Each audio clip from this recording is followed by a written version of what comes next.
One thing that's sometimes puzzling, well, until maybe it's puzzling until you figure out the reason for this, is, you know, people when they go swimming in California got like the wetsuits on.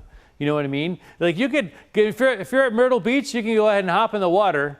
It's typically a lot. The ocean water is warmer in South Carolina than it is in Southern California, but there's a reason for that, and it's all about the circulation, that counterclockwise flow that develops, even with the oceans, right, Patrick?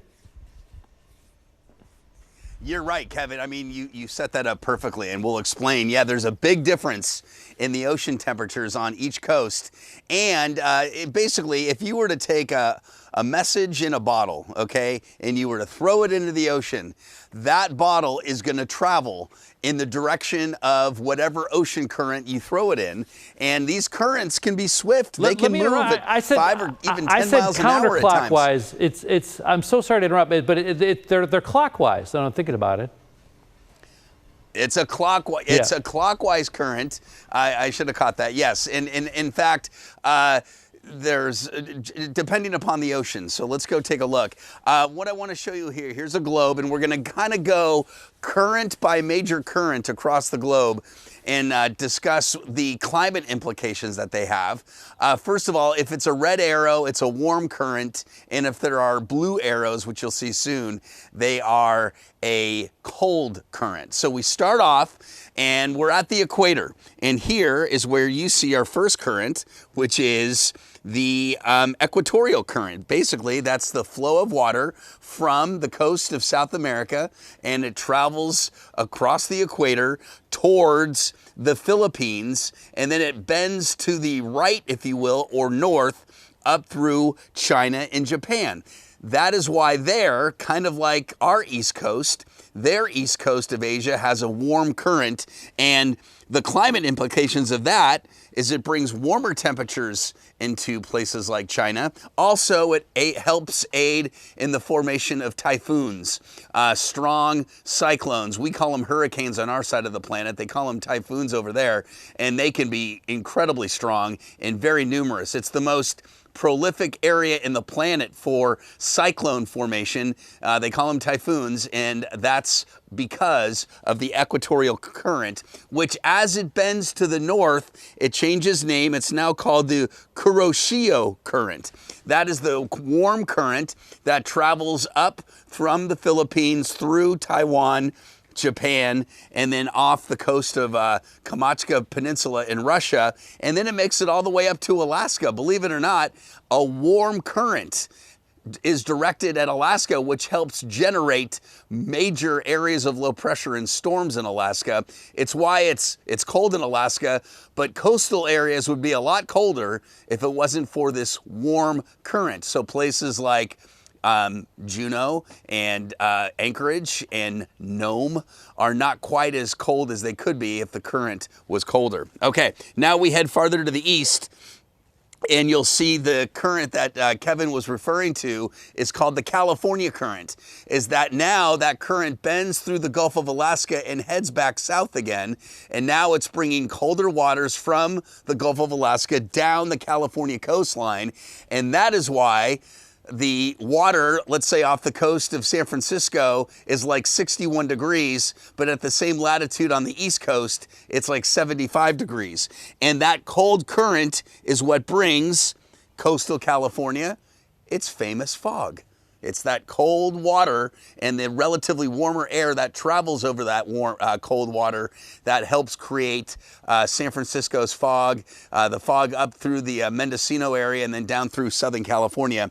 Also, that cold current keeps hurricanes that form off coastal Mexico, and it keeps them away from places like Southern California. Sometimes you'll get hurricanes that travel up and through the Baja, and they can hit there where the waters are warmer, but by the time the hurricanes get up towards coastal California, the water's too cold and hurricanes just die. That's why it's very, very, very rare to get any kind of hurricane strike. It does happen from time to time in places like Los Angeles and San Diego. Okay, now we go to the South Pacific, okay? Now the currents here are counterclockwise, and there's a warm current extending from the equator down through places like Tahiti and New Zealand. That is called the East Australian Current, that then heads towards the South Pacific and then turns and bends pointed from the west to the east, okay? And then it begins to curve north again, and it's now called the Peru Current. And the Peru Current is now traveling from south to north. The waters to the south are colder because you're closer to the Antarctic, and you have a cold current running up the southern South American coastline, places like Peru and Chile. One of the climate features here is that you have, with the cold current, a very arid, okay, region, including parts of Chile, and there's an inland desert there called the Atacama Desert, okay?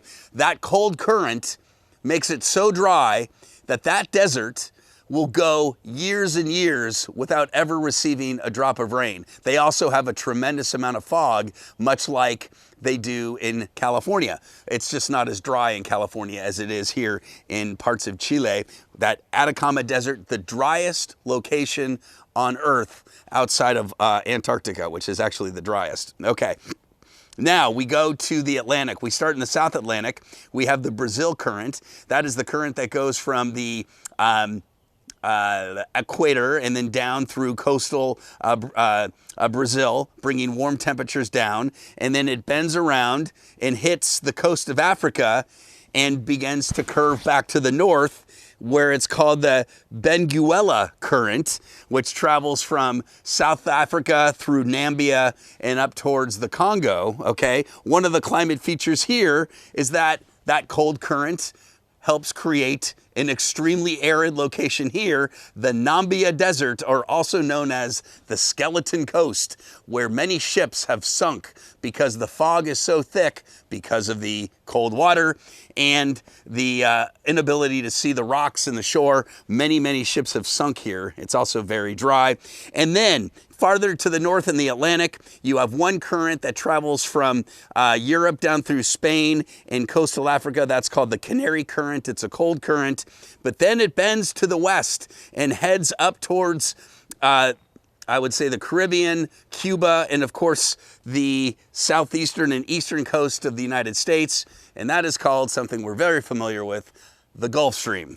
And that is a very warm current that directs that warm temperature up the East Coast, helps create nor'easters, okay, and also helps promote and sustain hurricanes that do travel across the Central Pacific, and then as they approach the United States or other areas like in the Caribbean and the Bahamas, and of course the East Coast, all areas prone to hurricanes, it's because of the Gulf Stream. It's warm enough that hurricanes can survive and make their way towards the coast because the waters there are so warm. And basically that current then heads up towards Iceland and Northern Europe, which is why places like London and Scotland and Ireland are relatively mild compared to other countries at that northern latitude, because the Gulf Stream brings that warm air and warm water up to that part of the Europe, and it's,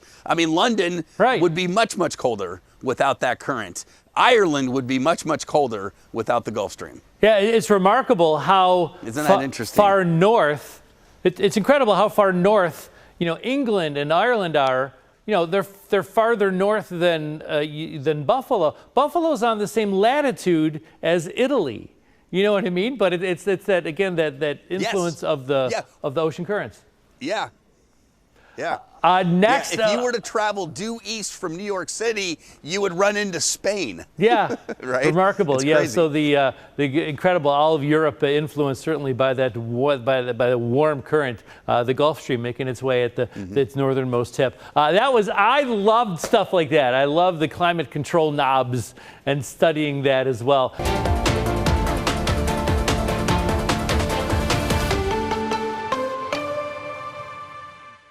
hurricanes are the main tropical feature, or tropical storms and hurricanes. Wanted just to give you a quick little description of where they're called and what they're called. In the Atlantic Basin, including the Gulf of Mexico, these tropical systems are called hurricanes. When a tropical storm gets above 74 miles an hour, it becomes a hurricane. Traveling out to the west in the East Pacific, the storms that affect the Mexico coast, the Baja, and Hawaii, those are called hurricanes as well. You can have active seasons. It doesn't always parallel the activity in the Atlantic, by the way. And then farther to the west, we head into the West Pacific, and here hurricanes or tropical systems are called typhoons. Same thing, they just get a bigger name, a different name. And typhoons, actually in this part of the world, tend to be the strongest. The strongest tropical systems on the planet usually occur in this region that affect Indonesia, the Philippines, Taiwan, China, Japan, and then north from there, they often recurve into the Pacific and turn into big old extratropical cyclones in the Gulf of Alaska. And then finally, down in the southern Pacific, down by Australia, and also the Indian Ocean, the Bay of Bengal, hurricanes or tropical systems there are called cyclones, all right? So that's what they all are, is a cyclone, but that's just the name they're given. It's a cyclone.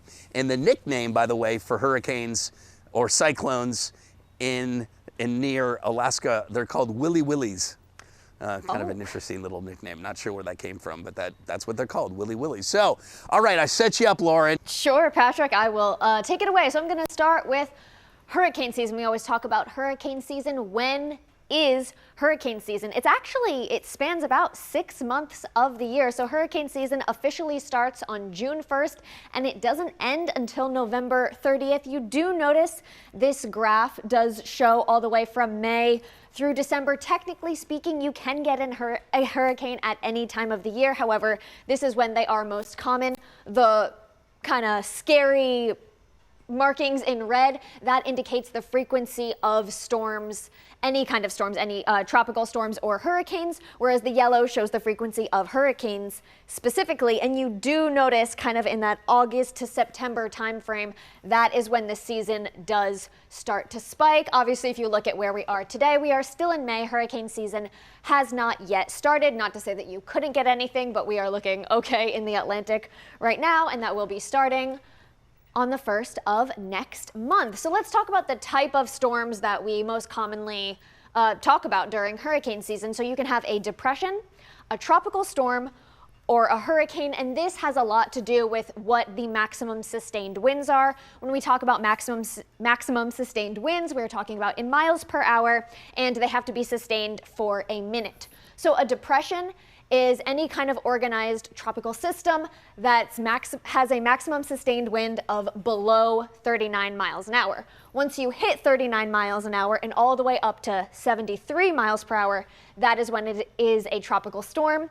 And once you hit 74 and anything above 74, that is considered a hurricane. Now, whenever the National Hurricane Center issues updates on what the maximum sustained winds are, they do give them in intervals of 5s. So if you want to think of it as 40, then 40 to 75 and 75 plus, that's pretty much how we'll be giving you that information, but technically that is the actual threshold. And then when you're looking at it on a map, a circle kind of represents that depression. You have a little cyclone with a circle in the middle to represent the tropical storm, and then a little cyclone fully filled in represents the hurricane. And this always kind of confused me because the hurricane is typically the one that gets that defined eye, but I am not in charge of what the symbols are. The fully filled in one is the hurricane. And of course, there are different categories of hurricanes. You have a Category 1 hurricane up to 95 mile an hour sustained winds, Category 2 from 96 to 110, 3, 111 to 129, Category 4, 130 to 156, and Category 5, that is anything from 157 or more. And anything that is a Category 3 or greater is considered a major hurricane. Now, we do have these categories, and they are important in understanding the intensity of a given hurricane, but people tend to get pretty hung up on what the category is. They think if it's a Category 1 hurricane, well, it's not going to cause as much damage as a Category 3 or a Category 4. And yes, those sustained winds are important. That is how we determine what the category is, but that is not the only type of damage that we get from hurricanes. And there are plenty of hurricanes that aren't as high of category that have been even more devastating, because the main danger that comes from hurricanes is that storm surge. Then it's the flooding that you get more inland from the heavy torrential rainfall. And then it is the high winds. So yes, the high winds are very important. They can rip trees out of their roots. They can knock down power lines, leaving for outages for days. They can rip roofs off of houses. I am not saying the winds are not serious. However, the storm surge accounts for about half of all fatalities associated with hurricanes. And that has to do, yes, in part with the winds. So the winds do affect that because of how strongly they are pushing those waters onshore. It is also important to consider what angle the storm is making landfall. The more perpendicular, the more direct it is going to be pushing that water onshore. So that will also give you a stronger storm surge. And timing is key. If that landfall is happening during high tide, that is when you can get a really devastating storm surge. If you tend to be a little bit more fortunate and it's at low tide, it won't be as bad. And then that flooding, what really comes to mind for me, I lived in New York in 2021. That is when Hurricane Ida happened. And so that was a Category 4 hurricane, but it made a landfall in Louisiana. By the time we saw it in New York City, that was just the remnants of Ida, but that was devastating. There was a record rainfall rates of, I think, about 3.5 inches per hour. Daily rainfall rates were set. There were fatalities.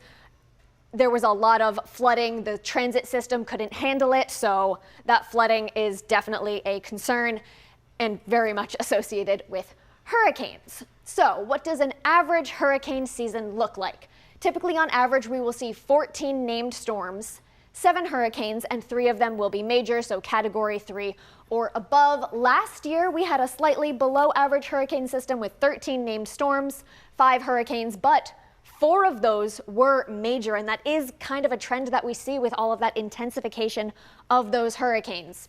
And the records, so on record, the most named storms we've seen in a season have been 30.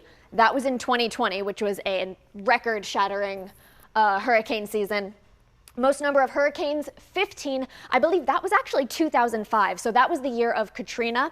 That was the previous record holder until 2020 came around with this 30 storms. And then major hurricanes, 7, also set in 2020. So 2005 and 2020 were pretty devastating years when it came to hurricanes.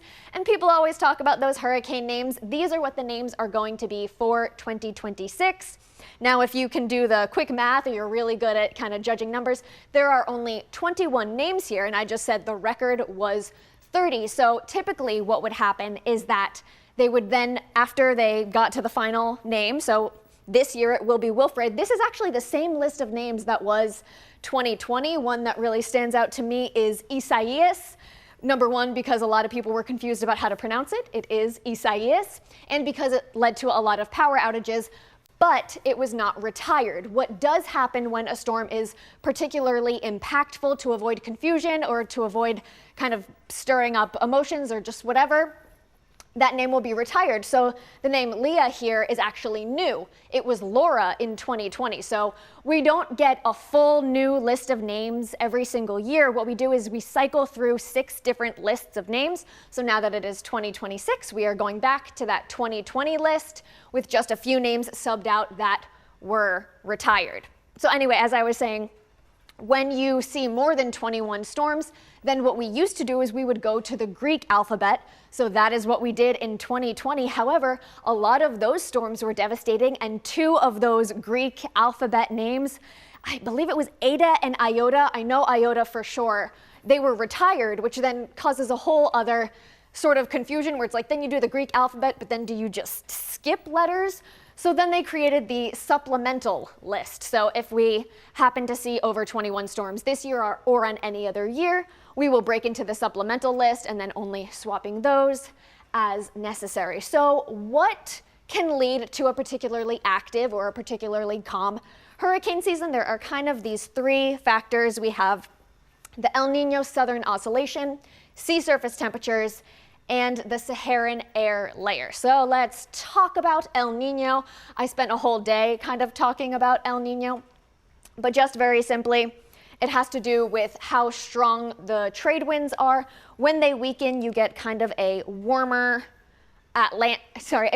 Pacific, and what that does for us in terms of the hurricane season is it actually weakens, it actually increases the shear that you get, and when you have a lot of shear, that kind of makes it harder for hurricanes to develop, whereas when you have a La Nina, there is less shear, so it is easier for hurricanes to develop.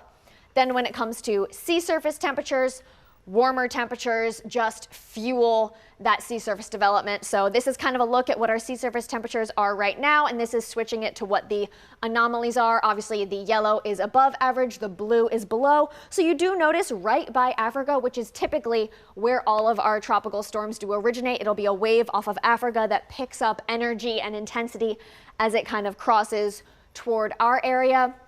So it's cooler there, but it is above average in our tropics. You notice specifically the Gulf does look pretty warm, and that is an area where we do see a lot of rapid intensification. That's kind of a big buzzword. What does that mean? That is when a hurricane will increase 35 miles an hour or more in terms of its maximum sustained winds in a 24-hour period. And then there is the Saharan air layer. That Saharan air layer, so basically it's when you have really strong winds around that Saharan desert in Africa. It blows a lot of that very warm, very dry air into the Atlantic. Also, it includes even some sand from the desert. So what that does is it is very dry, and those winds increase that wind shear, and it is also very warm air. So basically what that does is it kind of makes it a lot harder for hurricanes to develop. So when you have a very active Saharan air layer, which it typically peaks around that June, July timeframe. So that's kind of why we don't really see that peak of hurricane season until that August, September time when that cools down, and it's because you have that very dry air. It takes all of that moisture away from those potentially developing tropical storms because they need, yes, those warm sea surface temperatures, but they also need that moisture, and you just don't get it. The winds also shear it and prevent it from fully kind of growing, and then they take up all that warmth. They're gonna kind of absorb that warmth from the sun, so the sea surface is not becoming the thing that is very warm. So there have been years where we get a very slow start to hurricane season because of that. And kind of speaking of like what that forecast is going to look like, NOAA, the National Hurricane Service, has not released their forecast for hurricane season. They will be doing that on May 21st, but we will let you know what that is. But other sources have been forecasting a slightly below average hurricane season because of the El Nino, and sea surface temperatures aren't too bad right now.